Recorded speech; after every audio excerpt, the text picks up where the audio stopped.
This is part 5 story. After defeating the Japanese samurai grandmaster, I returned to my master's martial arts school. His ninja daughters, who had developed feelings for me, continued to express their affection. However, I had made it clear that I considered them as sisters, not romantic partners. As I recovered from the grueling battle, I noticed the ninja sisters' hidden love for me. They had been training with me for months, and their admiration had grown into something more. I saw the way they looked at me, smiled when I praised their techniques, and blushed when I corrected their movements. Initially, the ninja sisters had welcomed me as a brother, but as time passed, I began to notice subtle changes in their behavior. They would glance at me longer than necessary, their smiles would linger, and their voices would soften when speaking to me. I had brushed it off as mere affection, thinking they were grateful for my presence. But as the days turned into weeks, their actions became more telling. They would find excuses to touch my arm or shoulder, their hands would brush against mine, and they would look at me with an intensity that went beyond sibling-like affection. It wasn't until I overheard them discussing their plan to confront me about their feelings that I realized their true intentions. They had been playing a role, pretending to accept me as a brother while hiding their romantic feelings. I felt a mix of emotions, surprise, gratitude, and a hint of guilt for not seeing it sooner. One night, while I was sleeping, the ninja sisters sneaked into my room and gently kissed me on the lips. I was unaware of what had happened until I woke up to find them watching me with expectant eyes. Realizing the situation had become too complicated, I knew I had to leave. I couldn't shake off the memories of my previous loved one's tragic death and the complications that had arisen in my life.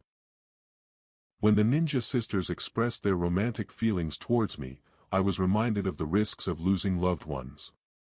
I decided it was best to avoid any romantic entanglements and maintain a safe distance. One day, my master approached me with a hint of seriousness in his voice. "I've been thinking," he said, "it's time for you to settle down. Would you consider marrying one of my daughters?" I explained my reasons for declining, citing my past experiences and the risks of losing someone I loved again. My master understood, but I could sense a hint of disappointment.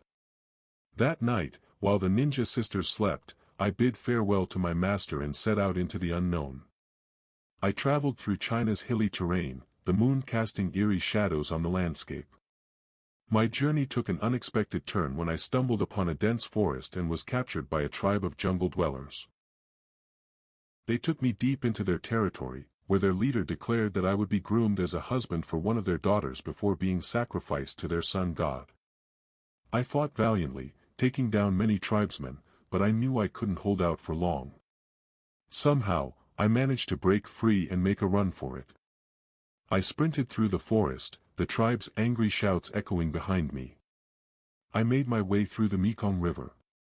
I finally reached the border of Thailand, exhausted and battered.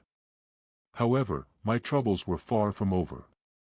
The Thai army caught me, suspecting me of being a spy or a troublemaker. With no documents to prove my identity, I was thrown into their personal army jail. That's when things took a dark turn. They forced me to participate in underground fighting rings, pitting me against opponents in brutal battles for the entertainment of high-rolling casino patrons. I fought hard, defeating opponent after opponent. But when I became too dominant, they gave me an ultimatum: lose the next fight or face the consequences. I devised a plan to escape and created a distraction during the fight. I made a run for it and came far away from Thailand. I walked for a long time in the jungle towards the west. I couldn't recognize which country it was. I heard gunfire towards me.